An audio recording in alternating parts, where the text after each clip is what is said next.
राम राम दोस्तों, जय बाबा नीम करोली महाराज जी की। आशा है कि आपके ऊपर भी बाबा नीम करोली जी की अपार कृपा होगी।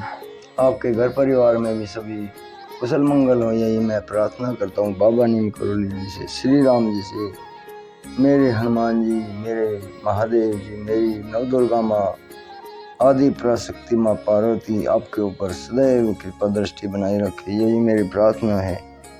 तो दोस्तों, आज मैं आपको श्री शिव महापुराण का चतुर्थ खंड पार्वती खंड है, और उसका मैं आपको, जब शिव भगवान जी पार्वती को ब्याहने चलते हैं और बारात चली जाती है, चलती रहती है, और वहाँ पर जब बाराती हिमाचल के वहाँ पर जाते हैं, वहाँ से ये शुरू होता है। इससे पहले का मैंने चैनल पर ही पढ़कर पूरा शिव पुराण भेज रखा है। ये शिव महिमा है दोस्तों, पूरी सुने और चैनल को सब्सक्राइब करें। जय शिव, जय राम। तो बारात में आने पर हिमाचल पर्वतों को साथ लेकर अगवानी के लिए आगे आए। बारात की भव्यता को देखकर हिमाचल आश्चर्यचकित रह गए। जिस तरह पूर्व और पश्चिम के समुद्र आपस में मिलते हैं, उसी तरह पर्वत और देवता आपस में मिले। भगवान शिव जी की आज्ञा से सभी को उचित स्थानों पर ठहराया गया।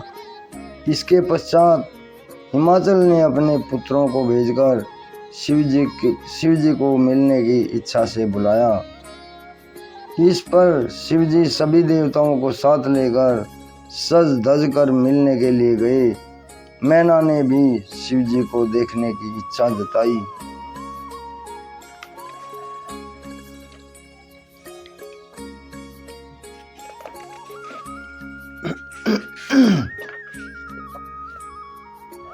मैना हिमाचल से बोली, मैं शिव जी की अनुपम छटा को देखना चाहती हूँ।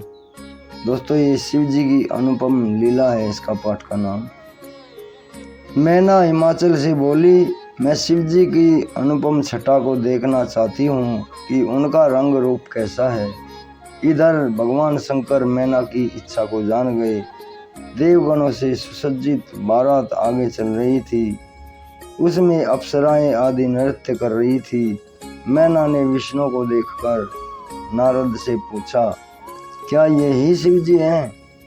नारद जी ने पीछे आती हुई भूतों और गणों की टोली में भगवान शिव जी को मैना को दिखाया। उस समय शिव जी के 5 मुख, 10 भुजाएं और विरूप शरीर आदि थे। शिव जी को देखकर मैना भयभीत हो गई और मूर्छित होकर पृथ्वी पर गिर पड़ी। मैना को मूर्छित देखकर अनेक दासियां दौड़कर आई और अनेक उपचार करने लगी। होश आने पर वे रोने लगी और अपने पुत्रियों नारद, सप्तऋषि आदि की निंदा करने लगी, क्योंकि उन्होंने ही पार्वती को शिव जी को प्राप्त करने के लिए उकसाया था। मैना बोली, अब मैं क्या करूं? मुझे यह कौन सा दुखमय फल प्राप्त हुआ है? लोग मुझे क्या कहेंगे? मैंने किसको कन्या सौंप दी है? तब नारद जी ने मैना को समझाया कि तुमने शिव जी का स्वरूप देखा ही कहाँ है। तुमने जो यह देखा था वह तो उनकी लीला मात्र है, इसलिए तुम क्रोध को छोड़कर कार्य प्रारंभ करो। इसके बाद मैना को इंद्रादिक लोकपालों ने समझाया। मैना का क्रोध और बढ़ गया और वह बोली, मैं शिव जी के साथ पार्वती का विवाह कदापि नहीं करूंगी। अब हिमाचल ने मैना को समझाया, देखो हमारे घर पर सभी देवता एवं ऋषि गणों का पदार्पण हुआ है, उनके साथ ऐसा व्यवहार ना करो। तुम भगवान शंकर के भयंकर रूप को देखकर डर गई हो। वे तो अनेकों रूपधारी हैं, उनके अनेकों रूप हैं। वे संसार के कर्ता हैं, वे जगत के स्वामी हैं। इस पर मैना बोली, हे स्वामी, पार्वती का शिव के साथ विवाह नहीं होगा। मैं उसके गले में रस्सी बांधकर उसे ऊंचे स्थान से नीचे गिरा दूंगी। मैं अपने प्राणों को त्याग दूंगी। अब विष्णु जी ने मैना को समझाया। विष्णु के द्वारा समझाने पर मैना का मन कुछ शांत हुआ और वह बोली, मैं शिव जी के साथ पार्वती का विवाह तभी करूंगी जब वे अपना असली रूप धारण करके आएंगे। तभी ब्रह्मा जी बोले, हे नारद, तब मैंने तुम्हें विष्णु जी को शिव जी के पास भेजा। तुम दोनों के द्वारा भांति भांति के शिव जी की स्तुति करने पर उन्होंने अपना अद्भुत और सुंदर रूप ग्रहण किया था। इसके बाद नारद ने मैना से कहा, अब तुम भगवान शिव का असली रूप देख सकती हो, वे तुम्हारे घर में ही आ रहे हैं। तब मैना ने देखा कि भगवान शिव का स्वरूप बड़ा ही मनोहारी है। वे करोड़ों सूर्य के समान प्रकाशित हैं। उन्होंने भड़कीले वस्त्र तथा रत्न जड़ित आभूषण पहन रखे हैं। मैना ने देखा कि वे मंद मंद मुस्कुरा रहे हैं तथा उनके कमल समान नेत्र हैं। वे श्वेत शरीर वाले नंदी पर सवार हैं। उनके मस्तक पर चंद्रमा विराजमान है। विष्णु आदि उनकी सेवा में संलग्न है। सिर पर सूर्य ने छत्र धारण कर रखा है और गंगा यमुना चंवर डुला रही है। विश्वास वसु और अप्सराएं शिव के आगे गान कर रही है। मैना शिव जी का यह रूप देखकर बहुत खुश हुई और कहने लगी, हे मेरी पुत्री पार्वती, तुम धन्य हो, तुम्हारा तप धन्य है।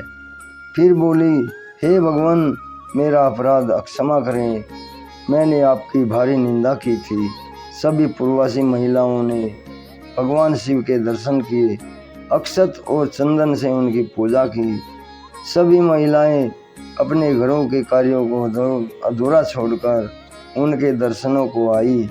वे सब पार्वती के भाग्य की सराहना करने लगी कि पार्वती साक्षात भगवान की पत्नी बनने जा रही है। सभी ने शिव जी पर पुष्पों की वर्षा की। हे मेरे महादेव, भगवान शंकर की बारात हिमाचल के घर के आगे पहुंच गई। मैना ने झट से घर के अंदर पहुंचकर आरती का थाल सजाकर अन्य स्त्रियों के साथ उनसे मिलने आई। भगवान शंकर की शोभा करोड़ों कामदेव के समान थी।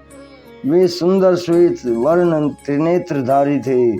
सुगंधित मालती के पुष्पों की माला धारण किए, रत्न जड़ित मुकुट पहने, मणि जड़ित कड़े हाथों में धारण किए तथा रत्न जड़ित स्वर्ण के आभूषण पहने, विविध प्रकार के विचित्र चमकीले वस्त्र पहने हुए, चंदन अगर कस्तूरी से सुगंधित तरुण स्वरूपधारी मंद मंद मुस्कान करते हुए सर्वांग सुंदर भगवान शंकर के इस प्रकार मैना ने दर्शन किए। मैना की प्रसन्नता का कोई ठिकाना न रहा। मैना ने प्रेम पूर्वक उनकी आरती उतारी। उनके पश्चात पार्वती श्रृंगार से युक्त होकर कुल देवताओं का पूजन करने के लिए निकली। इधर हिमाचल ने भगवान शंकर का वेदों की रीति के अनुसार उपवीत संस्कार करवाया। फिर पार्वती को वैदिक रीति से स्नान करवाया गया। शिव जी द्वारा प्रदान किए गए वस्त्रों और आभूषणों को पहनाया गया। इसके बाद कुलगुरु गर्भाचार्य ने हिमाचल से कहा, हे पर्वतराज, लग्न का समय निकट है, अब भगवान शंकर को बुलाया जाए। तभी ब्राह्मणों तथा हिमाचल के पुत्रों व सगे संबंधियों ने भगवान शंकर आदि व विष्णु आदि देवताओं के साथ कन्यादान के लिए पधारने को कहा। तभी सभी देवताओं के साथ भगवान शंकर नंदी पर सवार होकर हिमाचल के घर को चल पड़े। पार्वती की माता मैना स्वर्ण कलश लिए हुए हिमाचल की बाईं ओर आकर बैठ गई। हिमाचल ने शिव जी से कहा, भगवान, आप अपना गोत्र, प्रवर, कुल, नाम, वेद तथा आदि का उच्चारण करके ब्राह्मणों को बताएं। यह सुनकर नारद जी ने वीणा की झंकार करके हिमाचल से कहा, इनका कुल, गोत्र आदि क्या पूछते हो? ये तो जगत के पिता हैं, कर्ता हैं। इनका कुल व गोत्र